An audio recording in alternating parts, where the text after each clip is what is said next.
ሰላም እንኳን ደህና መጣችሁ ቤተሰቦቻችን። አሁን የምንገኘው የት እንደሆነ መጨረሻ ላይ ነው የምናሳውቃችሁ። ነገር ግን የዛሬ እንግዲህ ደግሞ እጅግ በጣም የምወደው እጅግ በጣም የማከብረው ወንድሜ አለ። ታላቅ ወንድሜ እንተዋወቅ እስኪ። እሺ፣ መንግስቱ እባላለሁ። እሺ፣ የእሙ ፈርኒቸር የእሙ ባለቤት ነኝ። እሙ ፈርኒቸር እሟችን የእሷ ባለቤት እና ያው የድርጅቱ ማናጀር ነኝ። ፈርኒቸር ከእሙ ፈርኒቸር ጀርባ ያሉት እያንዳንዳችሁ ዲዛይኖች በጠቅላላ ከአንተ ነው የሚጀምሩት ማለት ነው? አዎ፣ እያንዳንዱን በብዛት አፕዴት እናደርጋለን እንትኖች። እሺ፣ አዳዲስ የሆኑ ዲዛይኖችን መያዝ፣ ሌላው ደግሞ ጥንካሬ የተላበሱ እንዲሆኑ የውጭ ዲዛይኖች ቢሆኑም ግን ጥንካሬያቸው እንዲላበሱ ለእኛ ሀገር እንዲመቹ በዛ መጠን ነው የምንሰራቸው። ለዚህም ተመራጭ ያደርገናል። ሁለተኛ በትልቁም ነገር ደግሞ በታማኝነት እንሰራለን። እሱም አንድ ተመራጭ ያደርገናል። ማንም ሰው ድርጅት ውስጥ መጥቶ ሲያይ የፈለገውን ደረጃ ድረስ ገብቶ ማየት ይችላል። የሚሰራውን ስራ ከቤታቸው ጀምሮ ከማማከርም ጨምሮ ማለት ነው። ቤታቸው እንዲህ ብትሰሩ እንዲህ ብታደርጉት ይሄን ብትጠቀሙ የሚለው ነገር እናማክራቸዋለን። ያንንም ያው በነፃ እናማክራለን። ስራውን ግን እንሰራላቸዋለን ማለት ነው።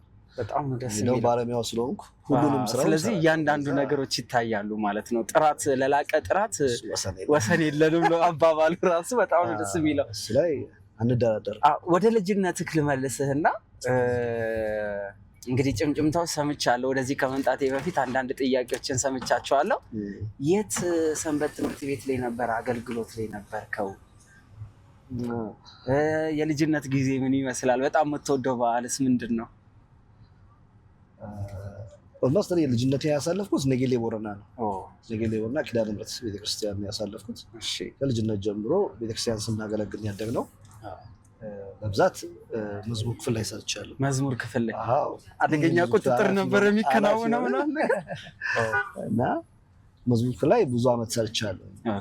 ዋሽንት፣ ክራር ምናምን እጫወታለሁ። በዛ መዝሙሩን እናጅብ ነበርና ጥሩ ጊዜ ነበር። በጣም የበረከት ጊዜ ነው። አብዛኛው በቃ እድገታችን በቤተክርስቲያን ነው። ስለዚህ አሁን እንዳለው አይደለም ማለት ነው ቁጥጥሩ። አሁን እንዳለው ሳይሆን ከአሁን በፊት እንግዲህ ሰንበት ትምህርት ቤታችሁ ላይ እንዴት ነበረ? መዝሙር ክፍል ማለት ምን ማለት ነበረ አሁን ካለው ጋር ሲነጻጸር? አሁን በእርግጥ ብዙ ነገሮች በተለይ ኢንተርኔት መጠቀም ከተጀመረ ሰው ሞባይል መጠቀም ከጀመረ በኋላ ብዙውን በቅርበት ያገኘዋል። ድሮ ግን እንደዛ የለም። ካሴት ሲወጣ ጠብቀህ ግጥሙ ይጻፋል። ከዛ ካሴት ቁጭ ብለህ አዳምጠን ይቆማል ምናምን ሲያመልጥ ምናምን ወደኋላ አምስት ጎራሽ አራት ጎራሽ ቶች እነዛ ነበርና ስናገለግል የነበረው። ግን በፍቅር ነው የምታገለግለው። በጣም መቃብር ቤቶችን ነው ቆፍረህ ለጥፈህ ምናምን እና እንደዛ አድርገን የሰራ ነው። አሁን ላይ ዘመኑ አሪፍ ስለሆነ ሁሉ ነገር በቀላል ይገኛል።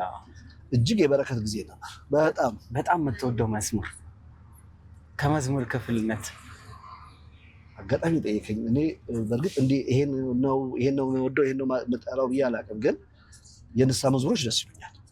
በጣም በመረጋጋት የምሰማቸው ስለሆኑ የንስሐ መዝሙር በጣም ደስ ይለኛል። ኪነ ጥበብ በጣም እጅግ በጣም እና ከመዘምራኖችም አሉ ያው ረጋ ያሉ መዝሙሮች የሚዘምሩት መዘምራኖችን በብዛት አዳምጣለሁ።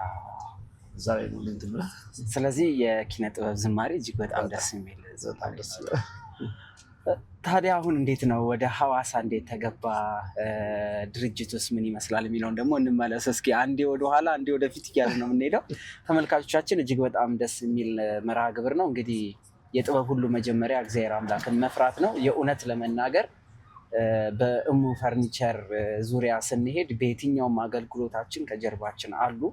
ምንም ነገር ይሁን ምንም ስቲል መረጃ እንኳን አይጠየቅም። ለእግዚአብሔር ቤት ከሆነ ወዲያው ነው የሚደረገውና ይሄ ነገራችሁ ዛሬ ቤተሰብ እንድንሆን አድርጎናል። በጣም ነው የምናመሰግነው በዚህ ጉዳይ ላይ። እንዴት ነው እሙ ፈርኒቸር አሁን ሐዋሳ ላይ ስንት ድርጅቶች አሉት? እንግዲህ ወደፊት እየሄድን እያየነው ነው እንገባለን። ምን ያህል እንዴት ተከፈተ? ምን ያህል ጊዜ ሆነው? በስራ ልምድ ምን ያህል ጊዜ ሆነው? እሙ ፈርኒቸር ሐዋሳ ከመጣሁ ወደ 28 ዓመት ይሆነኛል። አጋጣሚ ሆኖ የሚገርመው ግን ነጌሌ ቦረና መቃብር ላይ አንድ የጓደኛዬ አባት አርፈው ስዕል እየሳልን ነበር። እዛው ነው ከሐዋሳ የተደወለልኝ ኦኬ እና ሐዋሳ ተደውሎልኝ አንድ ጓደኛዬ እዚህ ቤት ይሰራ ነበርና ፈርኒቸር ቤቶችን ሲያንጽ ጓደኛዬ እዚያ ቦረና አለ ጥሩ ስራ ይሰራሉ አገናኘን ከሰውየው ጋር በዛች አጋጣሚ መጣሁ ወደዚህ ተገባ ከዛ በፊት አታውቀውም ነበረ ከተማ ሐዋሳ አላውቀውም ጭራሽ ቀረ ነው እንግዲህ በቃ መጣሁ ተቀጠርኩ በ350 ብር ለዛውም በቅጥር ነው የተጀመረው በቅጥር 2 ዓመት ሰራው እሱ ጋር 3ኛ ዓመት ላይ የራሳችን ወደ ራሴ ገብቻለሁ በጣም የሚገርም ነው ዛሬ አድጎ ስንት ድርጅት ሆኗል ማለት ነው አሁን 2 ዲስፕሌዮች አሉ ቁጥር 1 ያው ቅድም አይታችሁታል ቁጥር 2 ይሄው እየደረስን ያለ ነው እዚህ ጋር ብታዩ ይሄ እሱ ነው ፈርኒቸሩ አዎ ያምራል በጣም ደስ የሚል ቦታ ነው ይሄኛው ሁለት ይሄ ነው ለጊዜው 2 ከፍተናል እግዚአብሔር ቢፈቅድ ደግሞ ቀጣይ እንከፍታለን ብለን እናስባለን እግዚአብሔር ጋር በጣም ደስ የሚል እንግዲህ ማለት እያንዳንዱ ነገር ደስ ይላል እንግዲህ መኪናችንን ፓርክ እናደርግና እንግዲህ ወደ ቢሮ ደግሞ እንገባለን ወደ ሁለተኛው እጅግ በጣም ደስ ወደሚለው እንገባለን አብራችን ተከታተሉ ከአፍታ ቆይታ በኋላ ተመልሰን እንገናኛለን አብራችን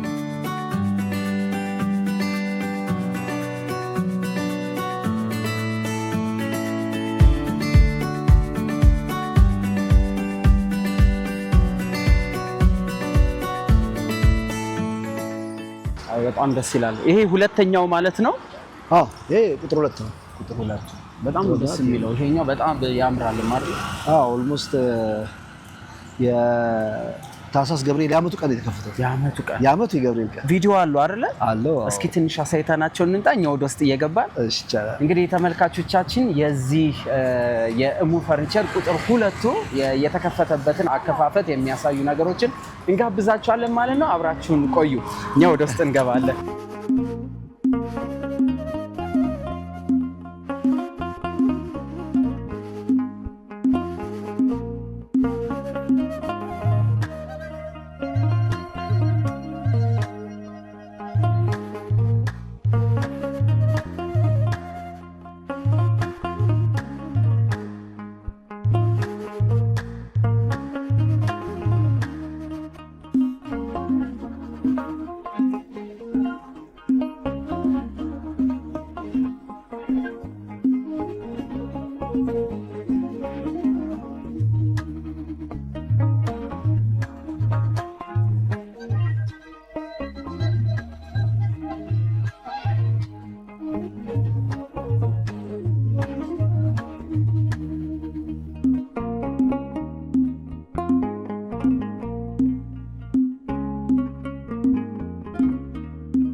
እሺ እንግዲህ ያው መተናል ወደ ሁለተኛው እየገባን ያለ ነው በጣም ነው የሚያምረው በነገራችን አከፋፈቱ በጣም ያምራል ምርቃቱ እጅግ በጣም ደስ ይል ነበር የዛን ቀን ሞገሳችሁ ሁሉ የተለየ ነበር በጣም ደስ ይላል የኔ ቤተክርስቲያን በማህበር ያለ ልጆች ነበርንና ያው ደስታችን ነው በሚል ተሰባስበን አባቶችን ጋብዘን ያው እነሱ ባርከው ከፍተውታል እንዲህ የሆነ ተሰልፎ ምናምን ተጎዝጉዞ ምናምን በጣም ደስ የሚል በጣም ደስ ይል ነበር ውስጡን ማየት በጣም ጓጉቻለሁ እንግዲህ አሁን ይሄ ከተከፈተ በኋላ እንግዲህ በጣም ደግሞ ሰዎች ጋር ተደራሽነቱ በጣም እየጨመረ መጣ በጣም አሁን በፊትኛ ብዙ ከስተመሮች ስላሉን በብዛት ብዙ ከስተመሮች አሉ ቢያንስ የ20 ምናምን ዓመት ከስተመሮች ጀምሮ አለ የ20 ዓመት አንዴ ከሰራለት ሰው በቃ ይቀራል ንቅንቅ የለም በነገራችን ላይ የእሙ ፈርኒቸር ስጦታ በጣም ከሌሊቱ 10 ሰዓት ምናምን አካባቢ ላይ አዳውጣ ምናምን ተብሎ ምን ተፈጥሮ ምናምን ስል ያው ወጥቼ የሆነ ስጦታ ደርሶኛል የእሙ ፈርኒቸር ስጦታ እጄ ላይ ገብቷል እና ምርታቸውን ከማድነቅ ወደ ኋላ የማንለው ነው እንግዲህ አሁን ደግሞ ያው ቦታው ድረስ ተገኝተናል በጣም ነው ደስ የሚለው በጣም ያምራል በጣም ነው የሚያምር ማርያም የሆነ ከለሩ ምናምን ኮምቢኔሽኑ በጣም ነው ደስ የሚለው ምንድነው መሰለህ አንደኛ እኔ ባለሙያ ነኝ ስልህ ሁለገብ ባለሙያ ነኝ ማንኛውም እንትሎች ላይ አብዛኛው የኔ ዲዛይኖች ናቸው ፎርማን አለኝ። በጣም ጎበዝ ፎርማኖችም አሉ፣ እነሱም ያግዙኛል። ስለዚህ እይታችን ሳይለንት የሆኑ ነገሮችን እንወዳለን በብዛት። ሁለተኛ ደግሞ እኔ ከትንሹ እስከ ላይ ያሉትን ነገሮች ላይ ያው እኔም እሳተፍበታለሁ ማለት ነው። ምንም አይነት ነገር በተሳትፏችን መሀል ላይ ምንም አይነት እንከን ነገር እንዲገባ አንፈልግም። ለዛ ነው ብዙ ጊዜ ለላቀ ጥራት ወሰን የለንም ብለን ያልነው። በፍጹም አንደራደርም። ምንም ነገር በቃ ተሰርቶ መጣ ቢባልም ስቲል ወደኋላ ከመመለስ ወደኋላ ይባል። በቃ ምንም አይነት ነገር ብናገኝ ወደኋላ ይመለሳታል እንጂ አልፎ አይሄድም። ሎጎ ምንድን ነው? ሎጎ ለምሳሌ እሙ ፈርኒቸር ነው የሚለው አይደል? በአማርኛ ፊደል ናት። አይታት እኮ በአማርኛ ፊደል ናት። በእንግሊዝኛ ደግሞ ከላይ ያለችው ኢናት፣ ወደ ላይ ኢናት መጥረቢያ ነው። ያው እንጨት ከመጀመሪያ ጀምሮ ተጠርቦ ብለን በድሮ ምናምን ነገር አሁን ነው ዘመናዊ የሆኑ አይደለም ማሽኖች የመጡት። እሱ መጥረቢያው የእሱ ምልክት አጠቃላይ የሚለው ፊደል እሙ ፈርኒቸር ይወክላል ማለት ነው። እሙ ፈርኒቸር ደግሞ ቀለም ለምንድን ነው እነዚህ ነው የመረጣችሁት? ሎጓችሁ ላይ ነጭ አለው፣ ጥቁር አለው፣ እነዚህ ቡኒ ነው። ኦልሞስት እንትኑ እንዲህ ነው ብለን እንዲህ የምናወራለት ባይሆንም ግን የፈርኒቸርነት እንዲይዙ ወስደን ነበረ። ከሆነ ሌላ እንትን ጋር ስለተገናኘብን ወደዚያ መጣ ነው። የኛ መጀመሪያ ቀይ ቡኒ በቢጫ ነበረ። ቀይ ቡኒ ያው እንጨትን ከለር ለማመልከት ነበር። አይተህ ከሆነ ውጭ ላይ ያለው ወደ እንጨት ነገር ይሄዳል። እዛ ነበር ያደረግነው። ከሆነ ሎጎ ጋር ሲመሳሰልብን ወደዚህ ትንሽ አመጣን። ያምራል። በጣም ለላቀ ጥራት ወሰን የለንም። በጣም አሪፍ። ስለዚህ ጥራት ላይ እንዴት ነው መለኪያው? ምንድን ነው የሚሆነው? የመጀመሪያው ታማኝነት ነው። እሺ፣ ለጥራት መነሻ የሚሆነው ታማኝነት ነው። ካልታመንክ ጥራት አትሰራም። ጥራት ስራ ዋጋ ትከፍላለህ። ለዛ ደግሞ ብዙ ወጪ ታወጣለህ። ለምታወጣው ወጪ ደግሞ ያው ግብአቱን ለማግኘት መታመን አለብህ። ያ ሁለቱ ተያይዞ የሚሄደው አንደኛ ሙያ ሊኖር ይገባል። ባለሙያ ስትሆን ተጠቃሚ ያደርጋል። ለምንድነው ሰውን በአግባቡ ታገለግለዋለህ። ሙያ ከሌለ በተቀጣሪ ከሆነ ግን የምትሰራው ተቀጣሪው የሚሰራውን ነው የምትቀበለው። እኔ ግን ተቀጣሪውን ነው ማዘው። ስለዚህ ሙያው ስላለ እያንዳንዷ ነገር ሻርፕ ትታወቃለህ። ምንም አይነት ነገር እኛ ሳናየው እኛ ሳንለካው ወደ ደንበኛ ሄድም ማለት ነው። አሪፍ። ወደ ቀደመ ጥያቄያችን እንምጣና እንግዲህ አሁን ባለው የሰንበት ትምህርት ቤት ህይወት ውስጥ እናንተ ያለፋችሁበት አሁን ያለው አለና ከድሮ የአሁኖቹ ምን ይውሰዱ? እናንተ የደረሳችሁት እግዚአብሔር አምላክን ወዳችሁ አክብራችሁ ታዛችሁ በቤቱ ሄዳችሁ ነው። ስቲል አሁንም እንግዲህ በየገዳማቱ የሚሰሩ ስራዎች ላይ ሁሉ የበጎ አድራጎት የመልካም አገልግሎቶች ላይ በጠቅላላ አላችሁበት እና ማህበራችሁም እጅግ በጣም ጠንካራ ማህበር ነው። እንደ ጓደኛም አይደለ? እስቲ ስለሱ ትንሽ ነገር እንበል። ከዛ ወዲያ ወደ ይህንን እዚህ የእሙ ፈርኒቸርን ለማዘዝ የትኛውም የኢትዮጵያ አካባቢ ላይ ቢሆኑ እንዴት ማግኘት ይችላሉ የሚለውን ደግሞ መጨረሻ ላይ እንሄዳለን። በአብዛኛው ባይዞ ከተለያዩ ሀገር ላይ እንታዛለን። አንዳንዱ በቲክቶክም ሆነ በአንዳንዶች ያየውን ያዘናል። እዛ ሆኖ የመረጠው ነገር ካለ ያው እዛ ሆኖ ቀብድ ያስገባሉ። ከዛ በኋላ እኛ ስራውን ተርተን በታማኝነት ትራንስፖርት አነጋግረን እንልክላቸዋለን። ያ ምንም እስካሁን የገጠመን ችግርም የለውም። ዴሊቨሪ ያለው ማለት ነው። ከዚህ ወደ የትኛውም የኢትዮጵያ ትራንስፖርት ይከፍላሉ። የሚፈልገው ቦታ ላይ በታማኝ የሚያደርሱ እንትኖች አሉ። ችግር የለውም። እሱ ምንም ችግር የለውም። ከፈለጉ ደግሞ በዛ ያለቃ ከሆነ ደግሞ መጥተው እዚሁ አይተው የሚመርጡትን መርጠው ኦርደር አድርጎ ይሄዳሉ። እኛ እንልክላቸዋለን። አሁን በቅርቡ ሳውላ አሁን የሙሉ ቤት እቃዎች አሉ። G+2 ቤት አለ የሚወጡ ሳውላ ድረስ ሄደን ለክተን አይተን ምን ብለን መተን ዲዛይን ሰርተን አሁን በቅርብ አሁን ዛሬ ከሳምንት በኋላ እንልከዋለን። እንደዚህ ማንደርስበት ቦታ የለም። ሁሉ ቦታ ተደራሽ እናደርጋለን። በጣም ነው ደስ የሚለው። እንግዲህ ተመልካቾቻችን እንደሰማችሁት የእሙ ፈርኒቸር የትኛውም ትዕዛዝ ብትሰጧቸው በኳሊቲ በጥራት እያንዳንዱን ነገር ለክተው እንግዲህ ያላችሁበት ድረስ በማድረስ ታማኝነታችሁ 100% ያረጋገጡ ነው። እንግዲህ ፈሪሃ እግዚአብሔር ያለው ንግድ ነው እየተከናወነ ያለው። እግዚአብሔር አምላክን የበላይ ያደረገ ነው እና እንግዲህ ቅድም ወደ ጠየቁ ጥያቄ እንሂድ። ወደ መጨረሻው እየደረስን ነው። በእርግጥ ያው እግዚአብሔር አምላክን በወንጌል ነው የሚናገረው ከስራ የተለየ እምነት የሞተ ነው ይላል አይደል? ልክ መንፈሳዊ ህይወት እንደሚያደርገው ማለት ነው። እምነት ካለ ስራ አለ፣ ስራ ካለ እምነት አለ መሆን አለበት። ልክ እንደዛ ውስጥ ደግሞ ስላደግን ለሰው የምንሰጠው ስራ ላይ ጥንቃቄ ይኖረናል። የግድ ነው፣ ማስመሰል አይደለም። መኖር ስላለብን ምን በላት አንድ እንጀራ ናት አይደል? የምትኖረውም የተገደበልህ ዕድሜ ነው። በዛ ውስጥ በመጥፎ ነገር ውስጥ መሰማራት ለራስህ መጥፎ ነገር ማስቀመጥ ነው። ለቤተሰብም ጥሩ አይደለም። ስለዚህ በአብዛኛውን ታማኝነት ላይ እንሰራለን። ይሄ ምንም ጥያቄ የለውም። ይሄ ደግሞ በብዙ ሰዎች ቢጠየቁ ሐዋሳ ላይ መተህ ታማኝ ድርጅት ማን ነው ብለው ቢጠየቁ እርግጠኛ ነኝ የምንፈርቸው ብለው ያመጣሉ ብዬ አምናለሁ። ከ20 ምናምን ዓመት በላይ ደንበኞች አሉ። አንድ የስራችን የቀመሱ ተመልሰው ይመጣሉ። ያ ደግሞ በታማኝነት እንሰራላቸዋለን። የበለጠ ደግሞ አፕግሬድ የሆነ አዳዲስ ሞዴል የሆኑ ስራዎችን ከጥራት ከጥንካሬ ጋር እንሰራላቸዋለን። ሁሉም ሰው ገብቶ እስከማይ ድረስ ይችላል። አንዳንድ አሁን በተለይ ሶፋ ነገሮች ሲሰሩ ሰዎች አያዋቸውም ውስጣቸውን እና እኛ ግን ማየት ከፈለገ ማንም ሰው ቆሞ እያየ የራሱ ስራ ሰርቶ መሄድ ይችላል። ምንም አይነት ችግር የለም። በታማኝነት እንሰራለን፣ በጥራት እንሰራለን። ለዚህም ነው ቅድም እንዳልኩ ላቀ ጥራት ወሰን የሌለው እስከ መጨረሻ ገደብ ድረስ የሌለው አካሄድ ያለን እናምናለን። ያን ደግሞ እግዚአብሔርን ስትይዝ ፈሪሃ እግዚአብሔር ይኖርሃል። ስለዚህ በታማኝነት እንድሰራ ከሚያደርግ አንደኛው በቤተክርስቲያን ማደግህ ነው። ቤተክርስቲያን ስታደግ ያስተማረችን አስተምሮ አለ። አስተምሮዋ ደግሞ ትህትና፣ ታማኝነት፣ በጎነት፣ ቸርነት እነዚህ የመንፈስ ፍሬዎች የምንላቸው አሉ አይደል? ምንም እንኳን ኃጢአተኛ ሆነን ያን ነገር ፈጽመናል ባንልም ግን የምንችለውን እያደረግን ከእግዚአብሔር ጋር እንጓዛለን። እግዚአብሔርም አላሳፈረንም። እናታችን ቅድስት ማርያምም ያው ያደግንባት ኪዳነ ምሕረት ቤተክርስቲያን ናት። ስናገለግላት ኖረናል። በቂ ነው አንልም እና ግን በጥሩ ስነ ምግባር አሳድጋናለች ብለን እናምናለን። ያ ጥሩ ይመስለኛል። በጣም ደስ ብሎኛል። እግዚአብሔር አምላክ ያክብርልን። እንግዲህ ለዘመን መለወጫም ይሁን ለየትኛውም ክብረ በዓላት ትእዛዝ ብታዙ በጣም በፍጥነት በመስራት አንድ ሰው ትእዛዝ ቢያዝ በምን ያህል ጊዜ ይደርስለታል?